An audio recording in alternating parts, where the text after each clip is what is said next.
जाता है। एक ऐसे ही महान शख्सियत थे ब्रूस ली, जिन्हें पूरी दुनिया में बेस्ट मार्शल आर्टिस्ट माना जाता है।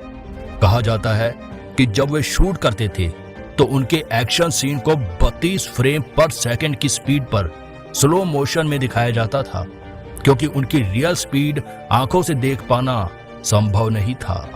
ब्रूस ली का स्कूल और कॉलेज की पढ़ाई में मन नहीं लगता था, लेकिन उनकी लाइब्रेरी में 2000 से अधिक किताबें थीं। दुनिया में बहुत से लोग ब्रूस ली को एक महान फिलोसोफर भी मानते हैं। ब्रूस ली की ड्राइंग भी काफी शानदार थी। आमतौर पर प्रैक्टिस के दौरान मार्शल आर्टिस्ट 35 से 75 किलो वाले पेचिंग बैग का इस्तेमाल किया करते हैं, लेकिन Bruce Lee 150 kilo punching bag का इस्तेमाल करते थे, क्योंकि हल्के बॉक्सिंग बैग उनकी पंच और किक को सहन नहीं कर पाते थे। दोस्तों, ब्रूस ली की मौत आज भी एक रहस्य बनी हुई है। तो आज की इस वीडियो में हम आपको ब्रूस ली के बारे में कई ऐसी बातें बताएंगे जिनके बारे में आपने पहले कभी नहीं सुना होगा। साथ ही ब्रूस ली के टैलेंट के ऐसे किस्से भी बताएंगे जिसे सुनकर आपके रोंगटे खड़े हो जाएंगे। बस एक गुजारिश है, यदि नए हो तो चैनल को सब्सक्राइब करके बेल आइकन वाली उस घंटी को बजा दो, ताकि आने वाली हर वीडियो की नोटिफिकेशन आपको सबसे पहले मिले। ब्रूस ली का जन्म 27 नवंबर 1940 को अमेरिका के सैन फ्रांसिस्को में एक चीनी परिवार में हुआ था। ब्रूस ली की मां जर्मन थी, इसलिए उन्हें हाफ जर्मन भी कहा जाता है। ब्रूस ली के पिता का नाम ली होई चून था, जो एक ओपेरा आर्टिस्ट और फिल्म एक्टर थे, और उनकी माता ग्रेस हो हाउसवाइफ थी। ब्रूस ली को मिलाकर वे कुल 4 भाई बहन थे। ब्रूस ली का परिवार जल्द ही अमेरिका से वापस हांगकांग आ गया। क्योंकि ब्रूस ली के पिता एक आर्टिस्ट थे, तो उनकी फिल्म इंडस्ट्री में काफी अच्छी जान पहचान थी। इसी वजह से ब्रूस ली ने 6 साल की उम्र में ही बतौर चाइल्ड आर्टिस्ट फिल्मों में काम करना शुरू कर दिया था। बहुत कम समय में ही ब्रूस ली ने एक के बाद एक 20 फिल्मों में काम किए। ब्रूस ली जब छोटे थे तो काफी कमजोर हुआ करते थे। वे हांगकांग में एक ऐसी जगह रहा करते थे जहां पर गली मोहल्ले के बच्चे उन्हें परेशान किया करते थे और अक्सर उन्हें मारा पीटा भी करते थे। इससे परेशान होकर ब्रूस ली के पिता ने कहा कि वे मार्शल आर्ट्स और सेल्फ डिफेंस की ट्रेनिंग ले। ब्रूस ली ने मार्शल आर्ट्स की ट्रेनिंग लेना शुरू कर दी, और कुछ समय बाद अब वे इसमें इतने माहिर हो गए कि जो बच्चे उन्हें पहले परेशान किया करते थे उन्हें सबक सिखाना शुरू कर दिया। 13 साल की उम्र में ब्रूस ली ने इप मैन से मार्शल आर्ट्स के साथ साथ विंग चुन की ट्रेनिंग लेनी शुरू कर दी। इप मैन को ही ब्रूस ली अपना असली गुरु मानते हैं। इसके अलावा ब्रूस ली भारतीय गामा पहलवान से भी काफी प्रभावित थे। जब ब्रूस ली अब मार्शल आर्ट्स में परफेक्ट हो चुके थे, तो अक्सर आसपास के लड़कों को वे धूल चटा दिया करते थे। ब्रूस ली के घर पर काफी शिकायतें आने लगी। एक बार तो पुलिस भी ब्रूस ली के घर पहुंच गई। इसके बाद ब्रूस ली के पिता ने उन्हें वापस अमेरिका भेजने का फैसला किया और ब्रूस ली से कहा कि तुम अपनी आगे की पढ़ाई वहीं पूरी करोगे। ब्रूस ली ने अमेरिका में यूनिवर्सिटी ऑफ वॉशिंगटन में एडमिशन लिया, लेकिन पढ़ाई में तो उनका मन लगता नहीं था। वे कॉलेज के अन्य बच्चों को मार्शल आर्ट्स की ट्रेनिंग देने लगे और उससे पैसे कमाने लगे।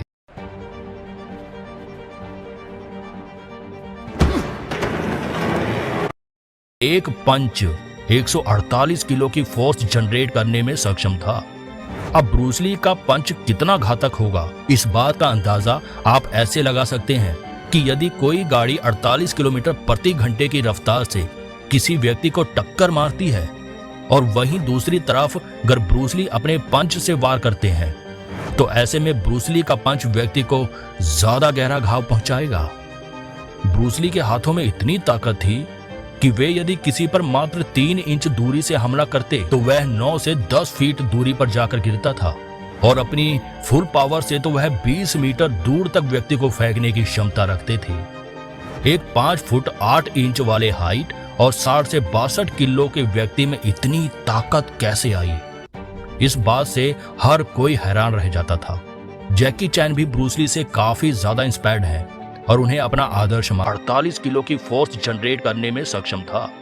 अब ब्रूस ली का पंच कितना घातक होगा, इस बात का अंदाजा आप ऐसे लगा सकते हैं कि यदि कोई गाड़ी 48 किलोमीटर प्रति घंटे की रफ्तार से किसी व्यक्ति को टक्कर मारती है, और वहीं दूसरी तरफ अगर ब्रूस ली अपने पंच से वार करते हैं तो ऐसे में ब्रूस ली का पंच व्यक्ति को ज्यादा गहरा घाव पहुंचाएगा। ब्रूस ली के हाथों में इतनी ताकत थी कि वे यदि किसी पर मात्र 3 इंच दूरी से हमला करते तो वह 9 से 10 फीट दूरी पर जाकर गिरता था और अपनी फुल पावर से तो वह 20 मीटर दूर तक व्यक्ति को फेंकने की क्षमता रखते थे। एक 5 फुट 8 इंच वाले हाइट और 60 से 62 किलो के व्यक्ति में इतनी ताकत कैसे आई, इस बात से हर कोई हैरान रह जाता था। जैकी चैन भी ब्रूस ली से काफी ज्यादा इंस्पायर्ड है और उन्हें अपना आदर्श मानते हैं। ब्रूस ली एक अच्छे डांसर भी हैं। 1958 में उन्होंने एक डांस प्रतियोगिता में प्रथम स्थान हासिल किया था। 1962 में टूर्नामेंट में ब्रूस ली ने केवल 11 सेकंड में 15 घूंसों और एक किक की मदद से अपने प्रतिद्वंदी को चित्त कर दिया था। बताया जाता है कि ब्रूस ली रोजाना 5000 से ज्यादा पंच प्रैक्टिस किया करते थे। वे एक बार में 1500 पुशअप्स मार लिया करते थे। उनकी 2 फिंगर पुशअप्स को देखने के लिए तो बहुत दूर दूर से लोग आते थे। वॉशिंगटन में ब्रूस ली ने जून फैन गुंग-फू नाम से एक इंस्टीट्यूट खोला था, जहां वे मार्शल आर्ट्स के अलावा अपने बनाए हुए ट्रिक्स और एक्शन भी सिखाया करते थे।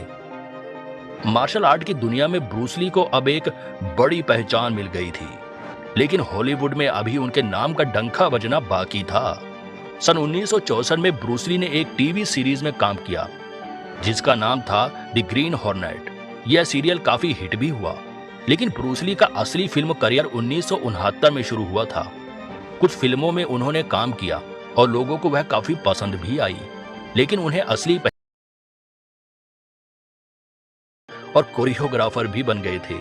10 मई 1973 को ब्रूस ली ने अपनी पहली फिल्म एंटर द ड्रैगन की डबिंग कर रहे थे। तभी वे अचानक बुरी तरह से गिर पड़े, जिसके बाद तुरंत ही उन्हें हांगकांग के बैप्टिस्ट हॉस्पिटल में ले जाया गया। वहां पर बताया गया कि उन्हें सेरिब्रल एजिमा नाम की बीमारी है। कुछ दिन में उस बीमारी का उपचार करके ब्रूस ली वापस आ गए और पुनः अपने काम में लग गए। वह अपनी अगली फिल्म गेम्स ऑफ डेथ की प्लानिंग करने लगे। इस फिल्म में वह जेम्स बॉन्ड फिल्म के स्टार जॉर्ज लेजेंबी के साथ काम करने की योजना बना रहे थे और स्क्रिप्ट की चर्चा के दौरान ही दोनों के बीच मीटिंग भी फिक्स हो गई थी। लेकिन 20 जुलाई 1973 को अचानक उनके शरीर में दर्द होने लगा। दर्द से निजात पाने के लिए ब्रूस ली ने पेन किलर की गोली खाई और आराम करने के लिए लेट गए। लेकिन कौन जानता था कि ब्रूस ली इसके बाद कभी उठेंगे ही नहीं। ब्रूस ली को क्वीन एलिजाबेथ हॉस्पिटल ले जाया गया, जहां उन्हें मृत घोषित कर दिया गया। जांच में पाया गया कि ब्रूस ली की मौत एक एलर्जिक रिएक्शन के कारण हुई है। असल में ब्रूस ली हशीश बहुत अधिक लिया करते थे।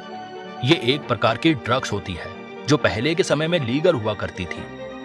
कुछ डॉक्टर्स का कहना है कि हशीश और पेन किलर के रिएक्शन के कारण ही ब्रूस ली की मौत हुई थी।